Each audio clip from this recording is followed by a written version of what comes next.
hafalan tersebut pasti murojaah. Kenapa?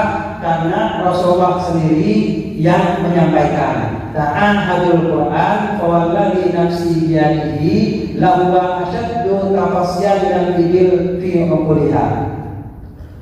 Bersungguh-sungguhlah kalian menjaga Al-Quran demi jiwaku yang ada dalam genggaman zatnya. Al-Quran itu lebih mudah hilang dari ingatan, lebih cepat hilang dari ingatan daripada onta dari ikatannya. Masalahnya itu adalah di murojaah. Itu sebenarnya, Bu. Nah, di sini cara bertanya hafalan itu saya buat berbagai macam metode strategi murojaah, yaitu murojaah pertama, murojaah sendiri. Murojaah sendiri itu, Bu, ya. Nah, kecilan tulisannya.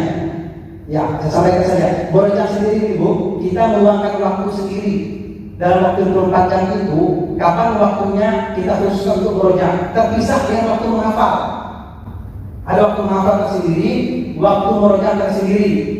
Lagi-lagi Bu, ya, kita masuk waktu, namanya kita punya niat menghafal Al-Quran, resikonya adalah waktu ada yang tereliminir dalam sehari. Singkirkan waktu-waktu yang tidak begitu berguna dalam sehari 24 jam. Kalau kita yang punya niat menghafal, singkirkan kegiatan-kegiatan lain yang hanya mendapatkan waktu untuk waktu menghafal dan kedua waktu murojaah. Nah, cara murojaah ini, waktu murojaah adalah dengan murojaah sendiri. Murojaah sendiri ini Bu, kuncinya adalah jangan melihat mushaf. Usahakan jangan melihat mushaf. Hafalan itu kalau memang macet, udah mentok sama sekali, baru ambil Al-Quran. Di mana mentoknya? Jadi dilatih untuk tidak melihat mushaf. Itu murojaah sendiri. Kemudian cara kedua untuk murojaah itu adalah pola store ke guru. Biasanya Bu, kalau kita ada orang tempat kita storan guru, pertama manfaatnya adalah talaqi musyafafah, yaitu sambung menyambung mata rantai dari Allah, Jibril, Muhammad, kemudian gurunya an ada sanadnya sampailah ke guru kita. Bacaan kita bersambung ke guru dan guru kita bersambung ke Rasulullah, bersambung ke Jibril, bersambung ke Allah. Itu manfaat pertama setelah ke guru. Yang kedua, pola murojaah setelah ke guru ini biasanya Bu, kita kalau salah ditegur guru itu, biasanya kesalahan kita itu sangat lengket kesalahan kita. Di mana kita kesalahan tadi? Maka kita ketika masuk ke guru kita benar-benar persiapan yang maksimal.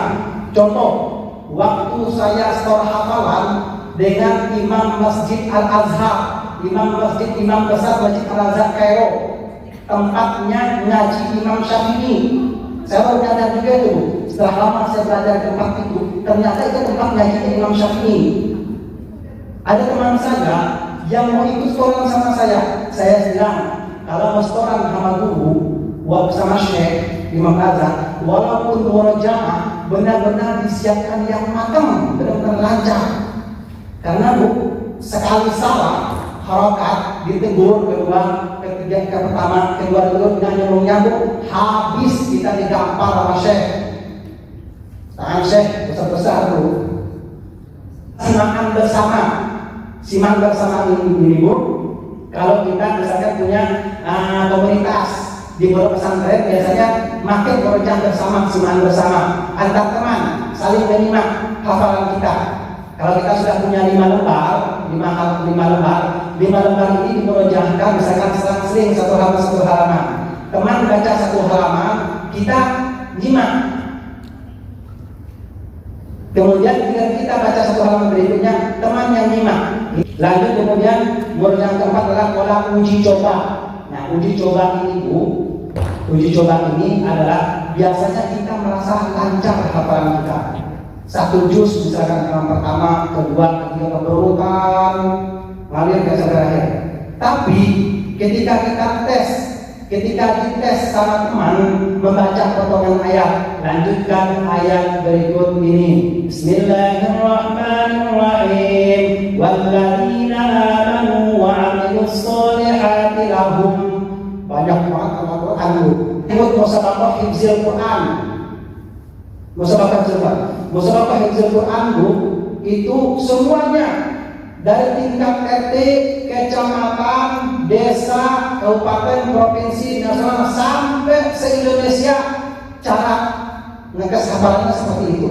Ya, lanjut pola murojaah bacaan dalam sholat.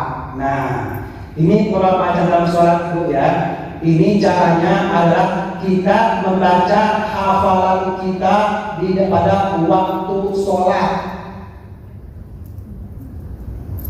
Sholat 5 waktu, sholat sunnah itu terutama, sholat sunnah munfarid yang kita utamakan. Nah, intinya murojaah dalam sholat Bu ya. Ini adalah kunci nomor 1 hafalan lancar atau tidak. Karena apa? Allah yang sudah menjamin dalam surah Al-Muzammil, ayat 6, Inna nasyi'atal laili hiya asyaddu qawlan wa muqila. Sesungguhnya bangun malam itu dapat menguatkan jiwa dan bacaan lebih mantap. Bacaan dalam sholat itu lebih lengket ketimbang bacaan di luar sholat. Nah, bacaan dalam sholat ini adalah kunci hafalan atau tidak. Baik Ibu, sepertinya ini saja yang dapat saya sampaikan karena waktu kita sudah habis ini ya. Saya mohon maaf. Nanti silakan berpendapat, ini bersamanya silakan di belakang ambil gratis. Terima kasih jemaah semuanya, cukup sekian dari saya. Sampai ketemu lagi selesai. Wassalamualaikum warahmatullahi wabarakatuh.